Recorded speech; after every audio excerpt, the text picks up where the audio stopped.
Mr. Ralph Bellamy stars in Experiment Perilous from Studio One at CBS.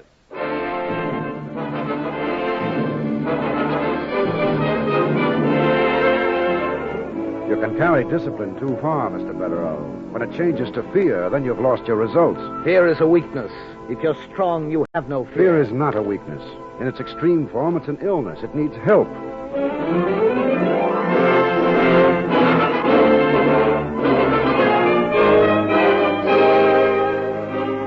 With a moment from Experiment Perilous by Margaret Carpenter, we invite you to Studio One, a full hour of dramatic entertainment from radio's own playhouse. And now, to introduce tonight's great story, here is the director of Studio One, Fletcher Markle. Tonight, we bring you the story of a perilous experiment, one which was conducted not in a scientific laboratory, but within the luxurious Park Avenue apartment of Nick and Alida Bederow. Experiment Perilous is a tale of tension and terror, and of the dark thread of fear. Tonight, in our version for listening of Margaret Carpenter's novel, we're fortunate to have with us one of your very favorite performers, Mr. Ralph Bellamy. You're going to hear him as Dr. Huntington Bailey, a psychologist. Also, you'll be hearing Everett Sloane as Nick Bederow, Gertrude Warner as Alida, and Hester Sondergaard as Clarissa. Please to begin.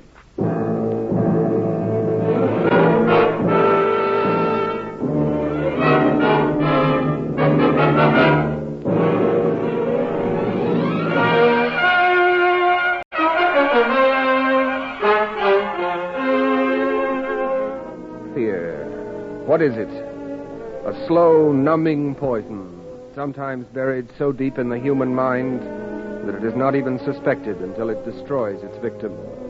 Or it can be swift and evident, the kind of fear observed by Dr. Huntington Bailey as the transcontinental plane in which he is traveling lurches against the storm. Stewardess. Yes, Doctor? How far are we from Chicago? About 45 minutes, sir. Any chance of an emergency landing? If it gets any worse. Can I do anything for you? I'm not thinking of myself. It's that lady across the aisle. I've been watching her, sir. I know she's nervous. I'd say scared to death. You have 36 other passengers. I'll keep an eye on her. Thank you, sir. It's her first flight, and I suppose with the storm, it's natural. I don't think so. I don't think there's anything natural about it.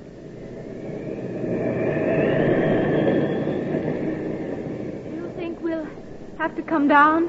I don't know. If it gets any rougher, it might be a good idea. I hope not. That's surprising. I know. I should be frightened. This is my first plane trip. I would be, but big worries crowd out little ones, don't you think? It's a reassuring phenomenon. I hope I'm not bothering you. It's good to have someone to talk to. Go right ahead. You're a doctor, aren't you? How did you know that? Well, something about you so sure and dignified. And then I noticed you were writing on a prescription pad. That's right. Notes for my day tomorrow. I wish I had notes. You see, I don't know. I don't know what'll happen tomorrow. Surprises can be pleasant. Oh, but this is different. You see, Nick sent me away to the sanitarium 2 years ago. Oh, and Nick's my brother. Then Alida wrote me last week. She wrote me. She never did that before. She needs me. Something must have happened to make her write to me. Aren't you worrying needlessly? But she never did it before. Oh, she's so sweet. She's so beautiful. But something's wrong. That's why I must get to her. You'll be there tomorrow. I hope so. I want to be there for tea. You know, you're extraordinary. This storm doesn't frighten you at all. Yet at the thought of being home tomorrow, you're shaking. Yes, I know I'm frightened. I wouldn't say that to anyone, but I want to tell you. Fasten your safety belts, please. Does that mean an emergency landing? Yes, we're coming into the emergency field at Little Falls. Oh, but we can't. We mustn't. This is getting too rough. But I haven't any time to wait. I must get there.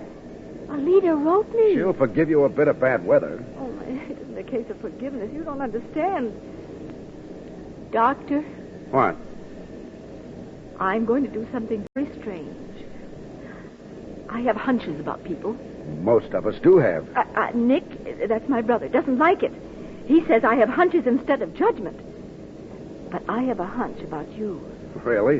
What sort of a hunch? I like you. I knew before I spoke to you. And I think you could help me. Help you? Help How? Alida. Help Alida. Someone must.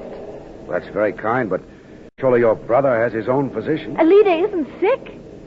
You must believe that. All safety belts fastened, please. We're coming down. Doctor, my name is Clarissa Betterow. My brother is Nicholas Betterow. This is my address. Here. Will you do something for me? If I can. Give me your card. Very well. If I should call you, will you come right away? Here you are. Miss Betterow, you mustn't worry like this. I must know. You see, I've run away. Nick doesn't know I'm coming home. Only Alida. I don't know what will happen. But if I called you... If you need me, Miss Betterow, I'll come.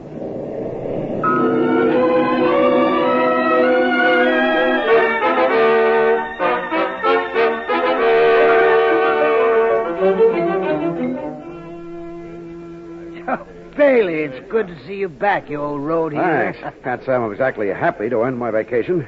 You realize you've eaten your way through the club's best dinner and haven't said a word about your trip. I fished and I read the essays of Montaigne. And never let a woman distract you from either? Too busy, Stan.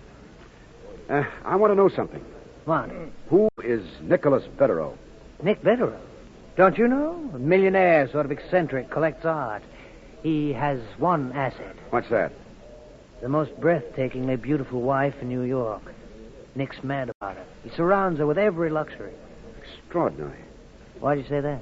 I met his sister, Miss Betterow, coming back on the plane. So she's home. Stan, if I ever saw a woman in the grip of terror, it was Miss Clarissa Betterow aboard that plane.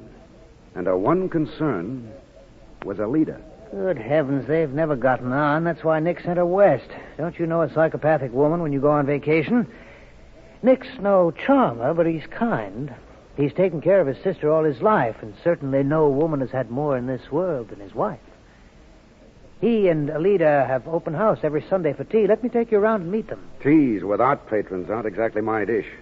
Not even to meet the gorgeous Alida? Least of all to meet the gorgeous Alida. I've got to get to the hospital.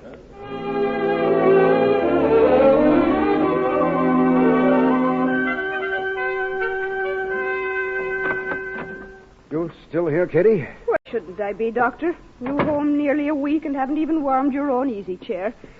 I made you some soup. I could use it. I don't like Sunday calls. I mended your shirts, sir. When anybody asks me why I haven't married, there's one answer. You, Katie. Oh, go along with You you. don't ask questions, you don't get hysterical, and the buttons you sew stay on. There's a lady been calling you tonight. Did you tell her I was out? She wouldn't listen. I could hear her, but she kept saying she had to see you right away. What was her name? I wrote it down near as I could. Miss Betterow. Betterow? Yes, there's the address. Now, sure you're going to wait for supper, Doctor. I can't, Katie. Not this time. Don't ask me why. I've got a hunch. This is urgent.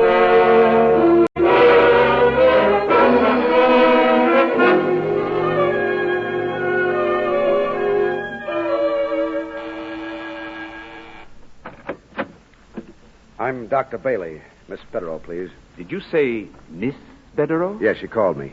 You say Miss Betterow called you? Obviously. Will you please announce me?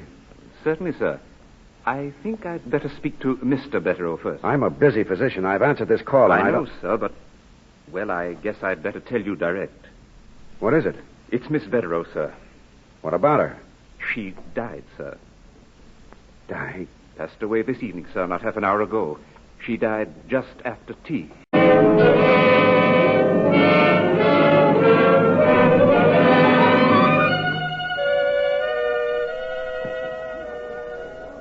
Really, Alida, I wish you'd tried to manage just a little smile. Oh, I didn't realize.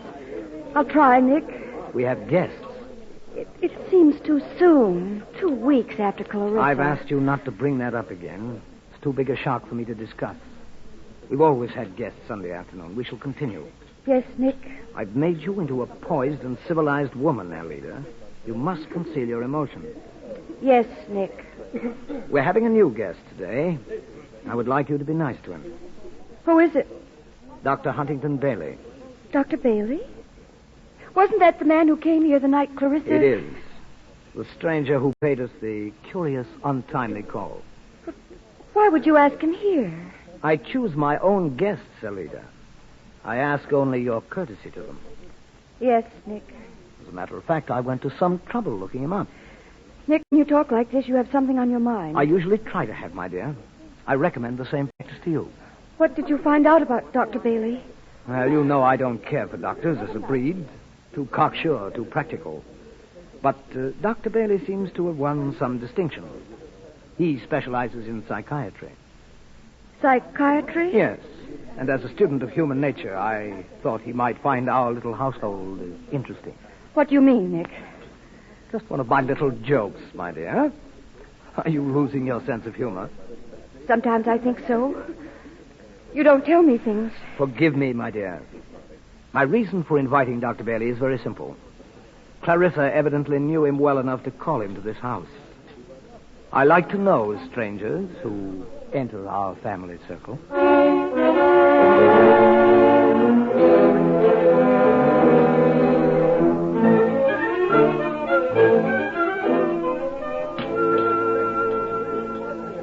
Dr. Bailey. You're Mrs. Bedrow. Yes. How nice of you to come.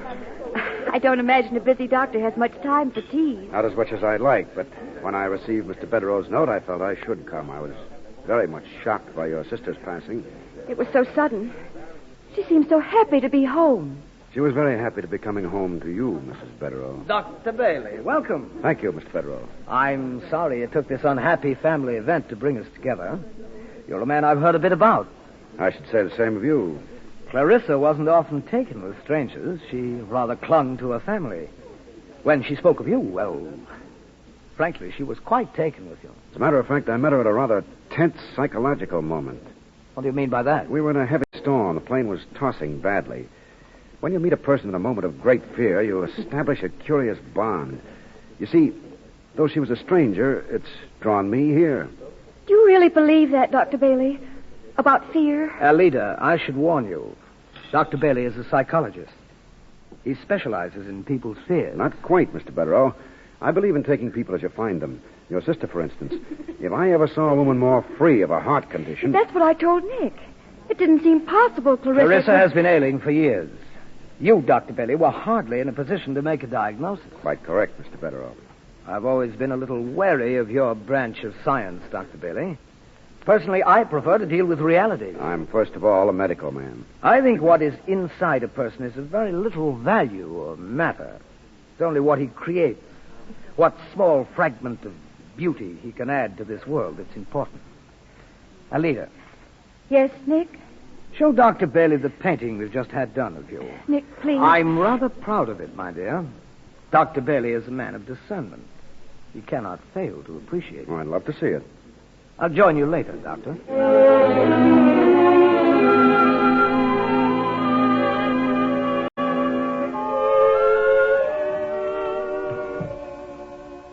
Don't you want to show me this portrait, Mrs. Bedrow? I don't mind. You can be honest with me. Why do you say that? I think I should tell you why I came today. Why? Because of something your sister-in-law said on the plane. Dr. Bailey, you knew Clarissa only a few hours. She was good. She was kind. But sometimes she got ideas. If she said anything at all about this household, it was one of those ideas. And you don't want to hear what she said. I'd rather not. Here, this is the portrait. There. It's beautiful. You don't like it? I don't pretend to know anything about art. It's regal, your gown, your jewels, your beauty. It's magnificent. But... It isn't you. I shouldn't say this, but I'd been warned of your beauty. It's all I thought it was going to be. But there's something else in you I didn't expect to find. Please, let's not talk about me. I'd rather not. Very well. But I'll just say this. If I were going to paint you, I'd paint you in an open field with sunshine, the wind blowing in your hair, daisies. Well, you're trembling. No, I'm not. You needn't be afraid of me, Mrs. Bedrow. I came here as a friend. Tell me honestly, you don't like that portrait either, do you? I hate it. I hate it with all my heart. Dr. Bailey, if you never come here again, thank you for saying what you did. I'm coming here again, Mrs. Bedrow. Alida. And I think you know it.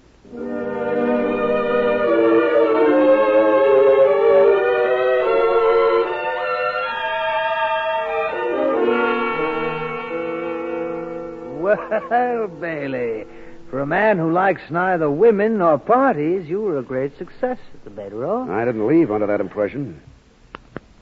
I don't like that house, Stan. None of us do. The curious thing is we all go back. It's Alida's spell. You think I've fallen for that? I've seen beautiful women. You've never seen anybody like Alida. I don't happen to agree with you.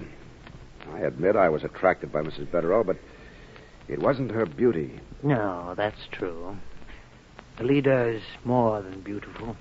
She's the most unhappy woman I ever met. Oh, come. With all she has... She's unhappy. I'd like to know why. But what I'd like to know even more is how a sound, healthy-looking woman like Nick's sister could die so suddenly in that house.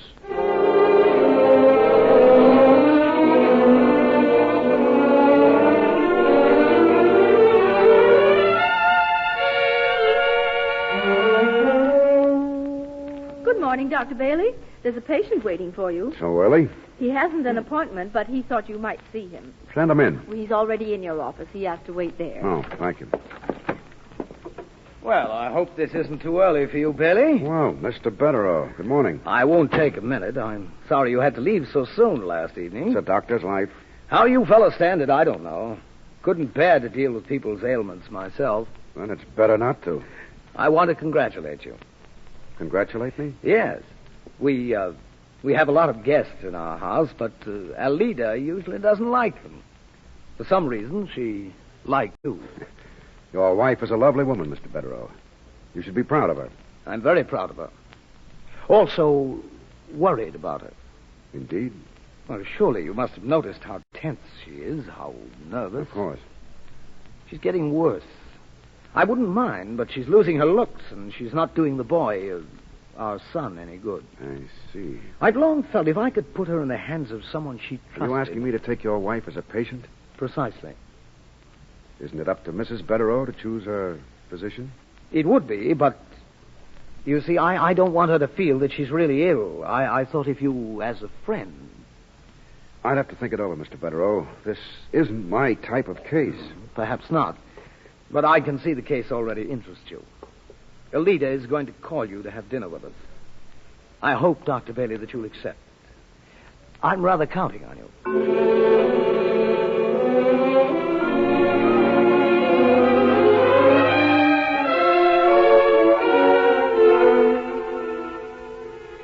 Cocktail, Dr. Bailey? If you join me, Oh, I don't drink anything. then let's both just talk. It's nice being here again, Mrs. Betterow. Nick wanted me to ask you. I was afraid you'd be bored. Did you really think so? Oh, I don't know. You're not like anyone I ever met before. Maybe that's what Clarissa saw in you. You seem so real. I'm quite real, I assure you. Someday, when the loss is a little less acute, I'd like to talk to you about Clarissa. I'd rather you didn't. Nick feels so badly. I told you I'd wait. You sound as if you were planning to come here often. Would you mind? I think I'd like it. So many people come, but so few return. Tell me something about yourself. What do you like to do? Whatever Nick likes. You like art collections? Well, he's taught me a great deal about art.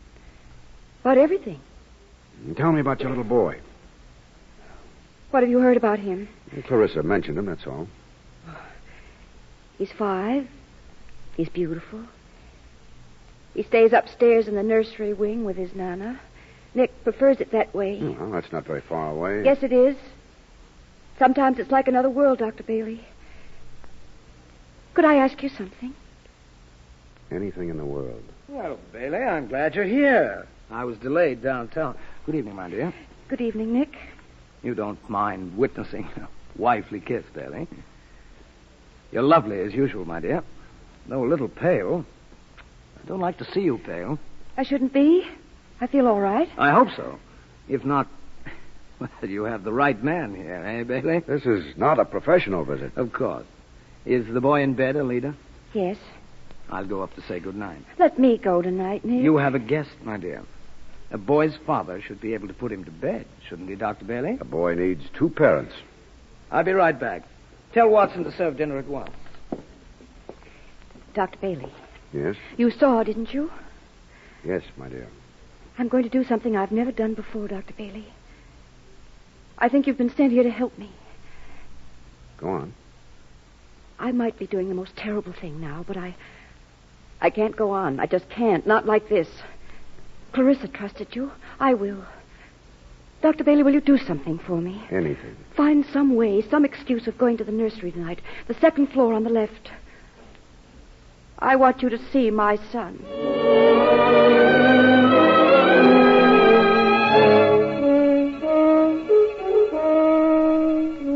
And I believe that's the whole solution. Whether it's art or things of the mind.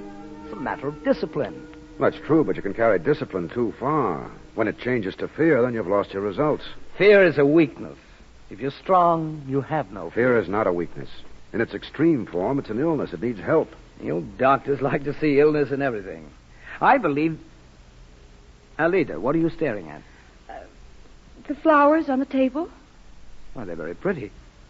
I admit I get a little tired of daisies, but if you like them... I didn't order daisies, Nick. You know I didn't. It's a small matter, my dear. After all, Dr. Bailey and I are having a rather serious talk. Not much of a talk if it leaves Mrs. Betterow out. I think your daisies are charming. But you don't understand. Daisies keep coming, but I ordered roses. I hate daisies. Perhaps you forget. I didn't. I know I didn't. Let's all forget it, my dear. You know how I hate household details brought up at the table. It won't happen again. It's a lovely table. It makes a bachelor homesick for the comforts of a real dining room. We must have Dr. Bailey often, my dear. He graces our table. It's a pleasure. Mr. Betterow, I wonder if I could impose on a household just a moment. Well, what would you like? I make a practice of calling my office switchboard at this time in case there are any emergencies. You're a slave to your work, Doctor. Go ahead. There's a phone next door in the den. Or one upstairs in the hall, if you prefer more privacy. Thank you. Will you excuse me?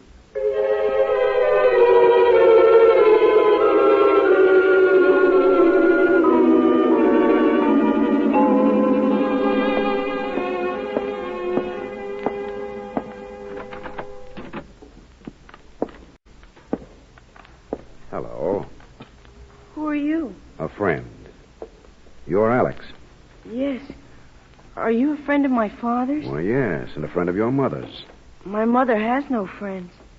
Where did you get that idea? Everyone loves your mother. No, they don't. Daddy says they don't. Why does he say that? Because she's beautiful. When people are beautiful outside, they're wicked inside. My mother's a witch. You believe that, Alex? Oh, yes. That's why I don't want her to come here after dark. I see. Alex, you don't know me yet, but you will someday. And I tell you, your mother is the sweetest, kindest, loveliest mother a little boy could have. And someday... Go on, Dr. Bailey. Daddy. I'm glad you came in, Mr. Betterow. So am I. First Clarissa, now my son. You're taking quite an interest in this family, Dr. Bailey. Somebody has to. I had no idea how far you carried your professional duties. I'll thank you now to leave me with the boy. Certainly. But I've made up my mind. Have you indeed? The case you consulted me about this morning, I've decided to take it.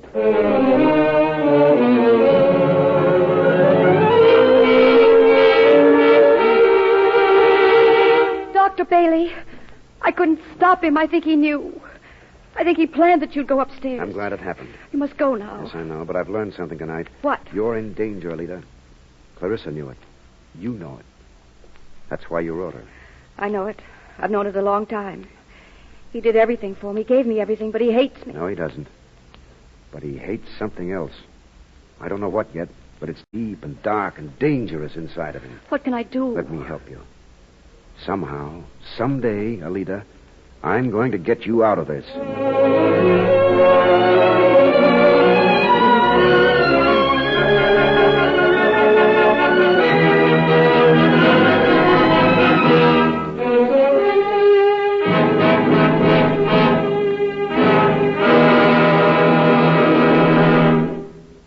From Studio One, radio's own playhouse of dramatic entertainment, you're hearing Ralph Bellamy starring in Experiment Perilous, a version for listening by Margaret Leworth of the Margaret Carpenter novel. Our story will resume after the customary pause for station identification. This is CBS, the Columbia Broadcasting System.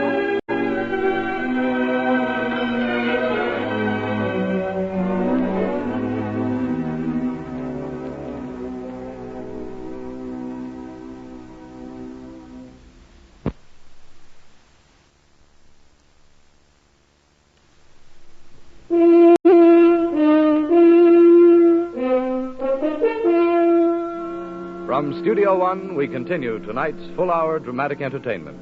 Ralph Bellamy stars in Fletcher Markle's production of Experiment Perilous.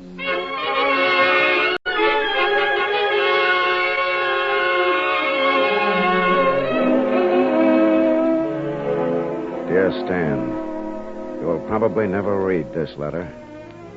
If you do, it will be because I have failed.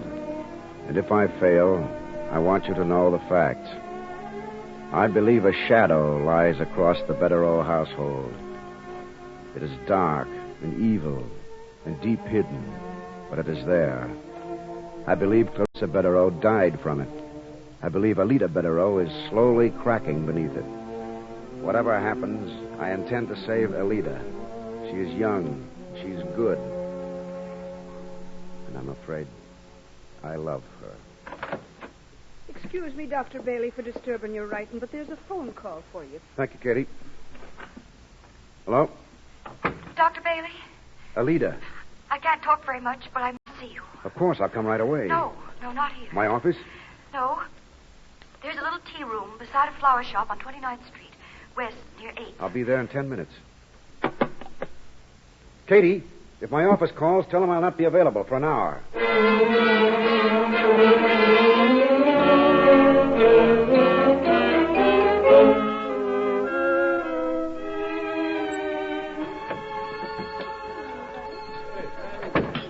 Alida, my dear.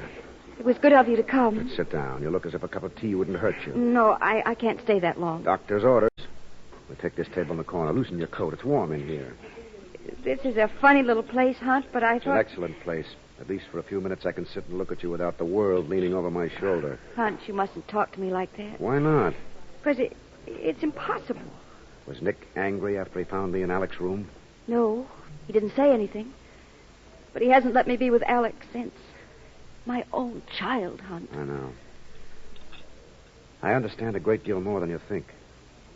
But you're no longer in this alone. I'm going to help you. Alida... Hunt, please. I want to give you happiness, whether I ever see you again or not. No one's ever talked to me like this before. Alida, why did you marry Nicholas Betterow? Because he wanted me to. I met him in Vermont. My father ran a country inn. I was very young, had a sweetheart. We were to be married, and he died. Nick was very kind to me. He offered my father to send me abroad to school. When I came back... He married you? Yes. And now you buy daisies to remind you of Vermont. I don't buy them. He does it. Oh, but I told you too much. I have to go. Hunt, believe me, there's nothing you can do. Nothing. Except to make things worse. Nick is my husband. I must accept that. Yes, you must, Hunt. You must. Nick can be kind to me if I don't anger him. That poor child. Goodbye, Hunt, and thank you. Please don't try to... What's the matter? Did you see him? Who? That man outside the window. What man? I've seen him every day now for more than a week. He's been following me. Alida, are you imagining things? No, I'd know him anywhere. He is following me. Oh, Hunt, I'm frightened. Frightened.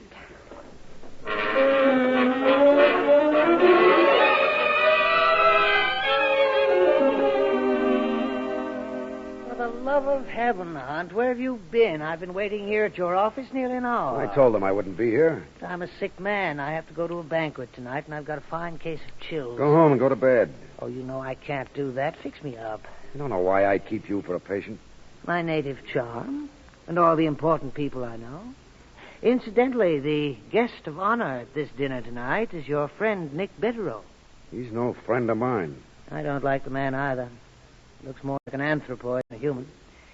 But you seem to have made a hit with him. Take these 2 pills. Make a friend of Nick if you want, but don't fall in love with his wife. Don't talk nonsense. She's a beauty. She knocks him cold, but she's Nick's particular work of art. Here, let me take your pulse. He found her in the Vermont hills, you know. She had a rustic beau who was conveniently killed in an accident. Killed? By a car. Nick stayed around to console her. That's all I can do for you, Stan. Go on to your banquet and get pneumonia. Are you annoyed about something? I have a few things in my mind, that's all. How do you happen to know so much about Betterow? I met him at one of those art showings. He was so surly and his wife so beautiful, I grew interested. Like every man who meets Alida. Why do you say a cheap thing like that? Wait a minute, Hunt. That's rough talk. I'm sorry. I guess I'm tired tonight. I don't know what you've got on your mind, but I have some advice. In case you're interested in the lovely Alida, my advice is to keep clear. To Bedero, she's the most valuable object in his collection. I'm sure she is. As it happens, Stan, I don't need your advice.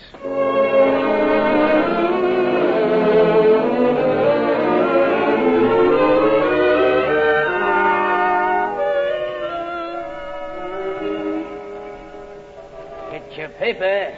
What paper do you read? Hello, Joe. Oh, you're late tonight, Doc. But here you are. Thanks. How's Billy? Oh, he's fine now.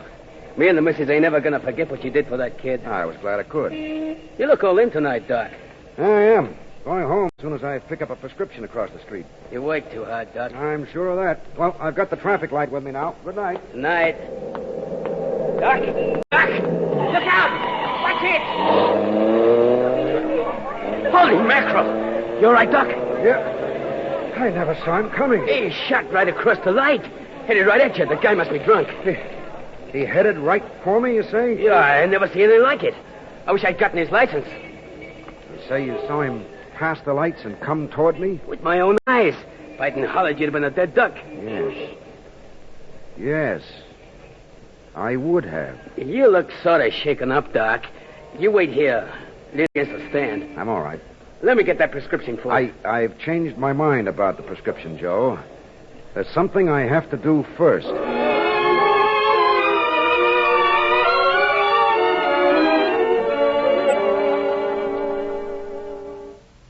Yes, sir. Can I help you, sir? How long is the library open? Till 10, sir. I'd like some back newspapers, please.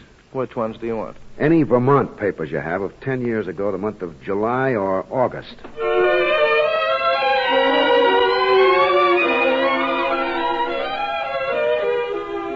Hello? Hello, Alida? Yes? This is Hunt. Oh, hello. Alida, listen very carefully and don't say anything until I'm through. All right. This is an order. I know now what to do. I want you to come to my office tomorrow at 6 o'clock. You and the boy, do you understand? Yes. Don't fail or I cannot be responsible for the consequences. Right. Tomorrow at 6. Good night. Good night. Good night, darling.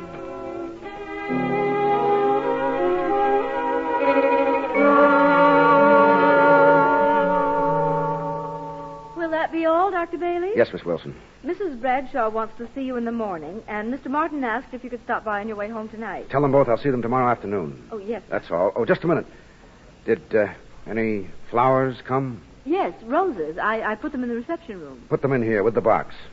Oh, yes, Doctor. Have you the reservations? A compartment on the 8 o'clock. It goes right through to Virginia. Good. Now, call the service and tell them I'll not be available until tomorrow morning. Yes, sir. Miss Wilson, a young woman is coming here tonight with her boy. The railroad reservations are for her. If anyone calls or makes any inquiry about who was here, you know nothing, understand? Oh, Doctor, you know I regard everything in this office as sacred and confidential. Will that be all? Yes. Good night. Good night, Dr. Bailey.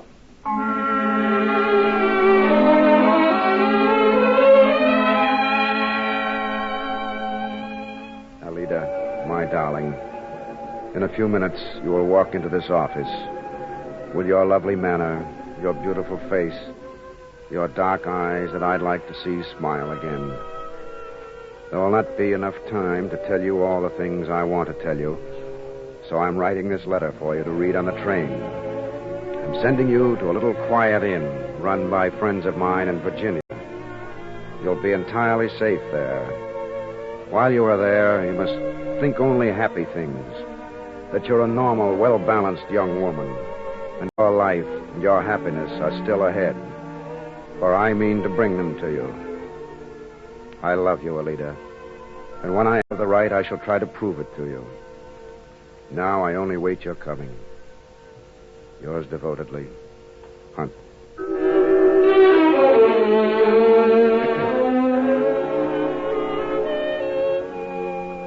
Good evening, Dr. Bailey. Mr. Betterow. I realize this is a little late to make a call, but I felt I owed you an apology. I'm busy just now, Mr. Betterow. Could we postpone this until tomorrow? I think you will have time to talk to me. You were expecting my wife and the boy to call, were you not? Oh, come, you needn't look surprised. Alida tells me whatever she's doing.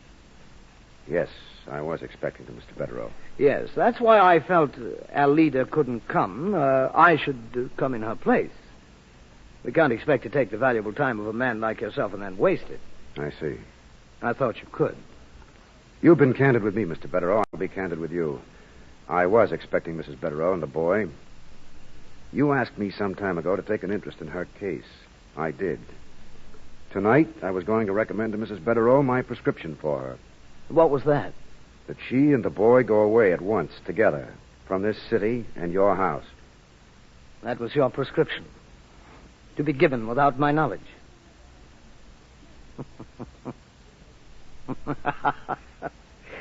Really, Bailey, you have no idea how amusing I find that. I'm glad you do. Frankly, I don't. You disappoint me, Doctor.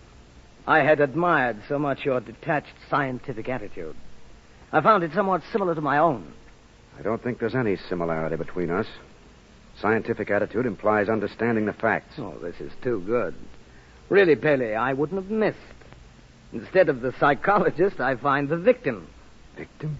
To my wife's rather neurotic charms. I'll ignore the inference to tell you something you should know.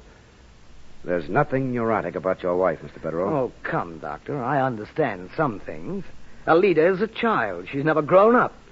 Despite everything I've done for her, she refuses to face the world as an adult. Instead, she imagines things. No doubt you've heard them. What things? I send her daisies when she herself orders them. She's followed. I'm turning the boy from her. Oh, I'm sick of it. So is Alida. Alida, eh? I asked you to take the case because I thought you could withstand her charming helplessness. But I was mistaken. You've said quite enough, Mr. Betterow. Enough, I hope, to save you from your own absurdity. Dr. Bailey, I apologize for taking your time. Please send me a bill. Good night, Mr. Betterow. Good night. As for keeping her from the boy, it might interest you to know I agree entirely with your prescription. I myself put Alida and the boy on the train for Vermont this afternoon.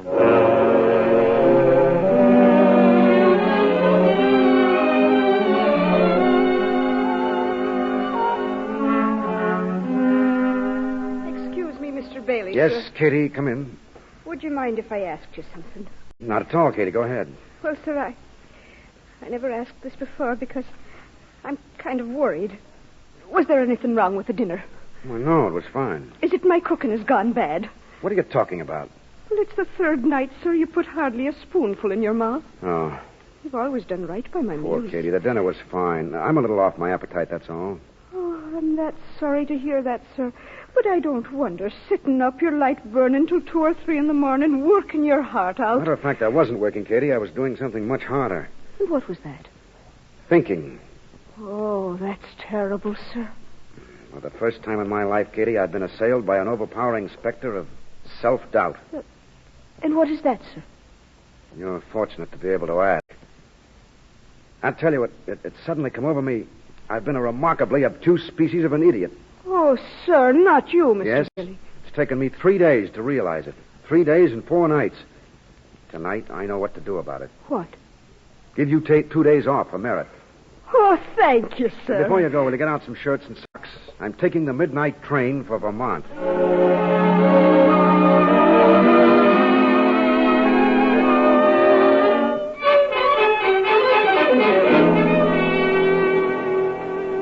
Axe, sir. Take you to the village, sir. Thank you.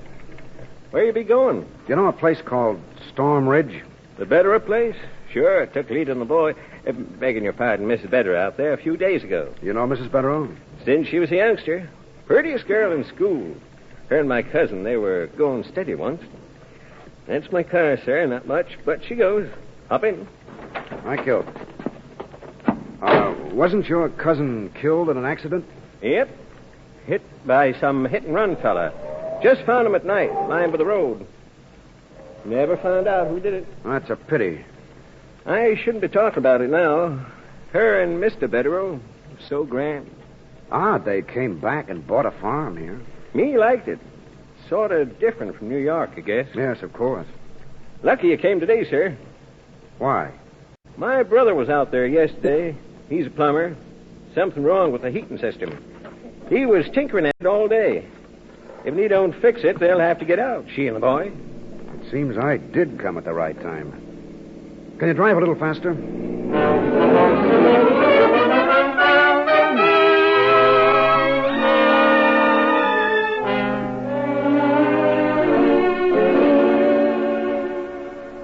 Mother, why do we have to stay here? Because Daddy wants us here. No, he doesn't. He doesn't want me to be cold. Alec, darling, I don't want you to be cold either. We're getting the furnace fixed. Daddy said on the phone you did it on purpose. Oh, Alex. I want my daddy. I want him now. I'm afraid of you. Alex, there's somebody at the door. I'm going down. Please stay here where I've put the heater. Is it Daddy? Daddy's in New York. Maybe it's the plumber again. Now you stay here. I'll be up later.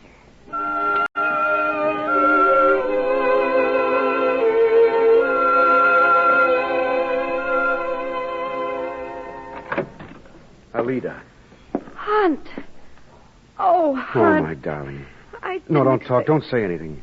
It took me 3 days to figure out what happened. I've been so stupid. But I'm here now, and you're never going to get away from me again. I kept hoping you'd come. But, of course, I knew what you'd think. Oh, Hunt. It's all right. Everything's all right now. I know, Alida. I know everything. What do you mean? Let me get my coat off. There. It's chilly here. The cab driver said you had trouble with the heat. It just happened yesterday. You aren't going to be here much longer. Hunt, I couldn't help it. He made me tell about my appointment at your office. He threatened that he'd frighten the boy. He's done it so often. I know. Then he made me get on the train. I don't know what he's going to do next, but he hates me, Hunt. He hates me. He hates everyone, Alida. Don't you know that? He's a sick man. Sick? Mentally sick. So subtle, so deep hidden, no one knows. Unless they're searching. I was searching. Searching for what? Looking for the reason. The reason he lives the way he does. The reason he built that big, ugly house in New York. The reason he collects art treasures when he hasn't an artistic breath in his body. The reason he buys you daisies and has you followed. The reason he married you. What do you mean, It Hunt? isn't pretty, my dear. A man's self-destruction never is. I admit when he came to my office 3 days ago, he threw me off the track. For 3 days, I wondered and doubted. Then I knew. I knew by my heart, my feelings, my brain. You what? I was right. I'd always been right about you. My darling, we have a lot of time in the future to talk, but the present is always only a moment. I want to kiss you. Oh, Hunt. Darling, I love you. And I love you. I've loved you from the first day you came to this house. All the empty years fell away. I know, and you'll never be sorry, I promise you. Darling. Now, where's that boy of yours? Upstairs. Let's get him down and get acquainted. First, let's get a fire going in that fireplace. I wouldn't do that if I were you. Nick! Sorry to startle you. Hello, Bailey. It's been rather a cold wait out on that porch, but you walked into my trap nicely, Bailey. So it would appear. You took rather longer than I thought. I was evidently quite convincing at your office. I resented putting in 2 beastly days in this forsaken village. You've been here 2 days? Yes, certainly, my dear, watching you every moment. I knew when Dr. Bailey got off the train this morning the comedy would begin. It was an enchanting love scene. It happened to be a true one. Yes, I have no doubt. Alida, go upstairs to the boy. No. No, I won't. You can't order me any more. That's over. This time I can, Nick, why are you carrying that gun? to make sure that my orders are obeyed. You'd better go upstairs, Alida. Yes. All right, Hunt. It'll do you no good to telephone. Shall we say service has been interrupted? Nick, what are you going to do? That's my affair.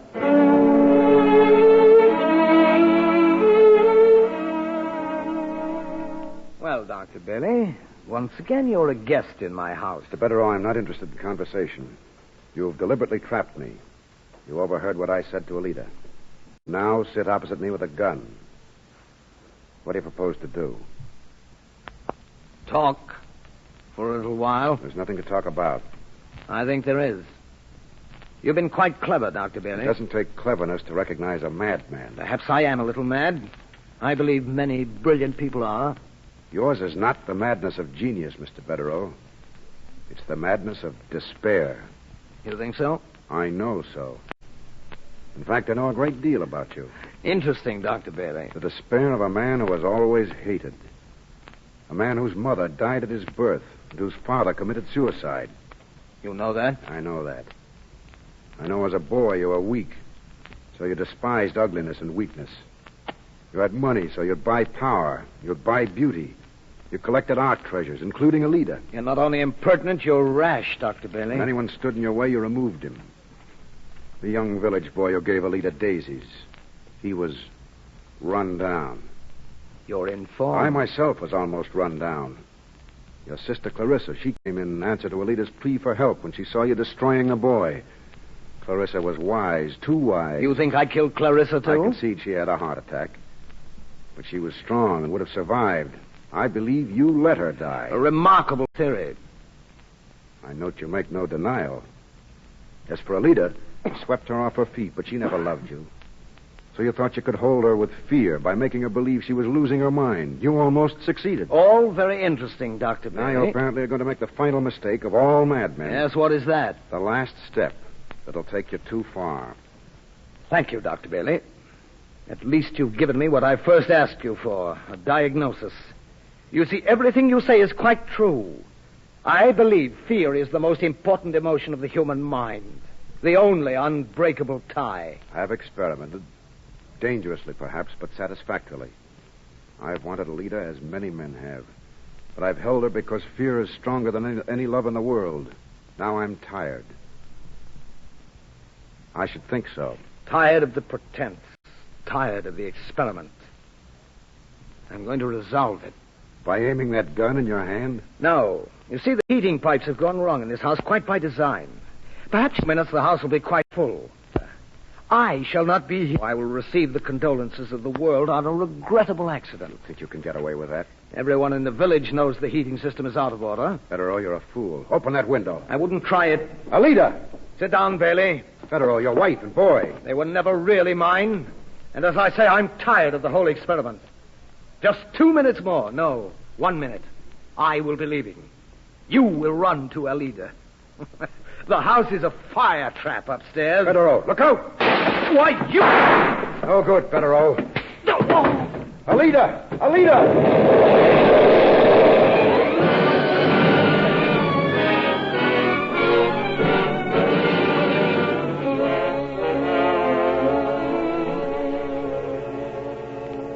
That's the story, Chief. The woman and the child got out. They apparently jumped. One of the guys is in the hospital in bad condition. The other was killed, burned beyond recognition. No, they say it was a bad heating system. The local plumbers were working on it for 2 days. Yeah, I know it's a front-page story, but they won't let me in to see him. They won't let anybody, not even the police yet. Okay, I'll keep after it. Yeah, okay, Chief.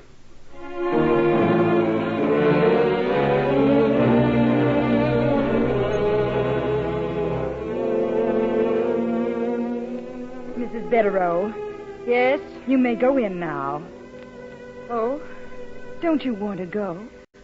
I don't know. He's asking for you, Mrs. Betterow. Is he? Yes. Then I'll come at once.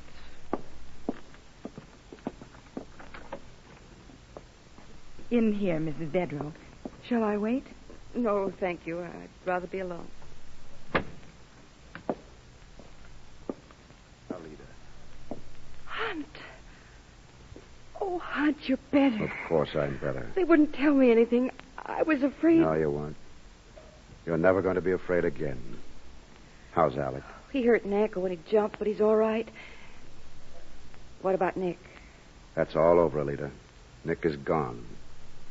The accident couldn't be helped. Poor Nick. Such a terrible way to go. Such an ugly way.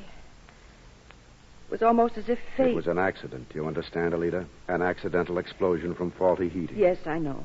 You must always remember that and forget everything else. Yes, Hunt. Where's Alec? Downstairs. Have the boy brought up, will you? I have a couple of things to ask him. Well, what things? First, I'd like to ask him how he'd like to help me farm a certain piece of land I know in Virginia. Oh, how wonderful. You'll be the father Nick could never be. The boy and I should have a lot in common through the years, my darling. Being in love with the same woman.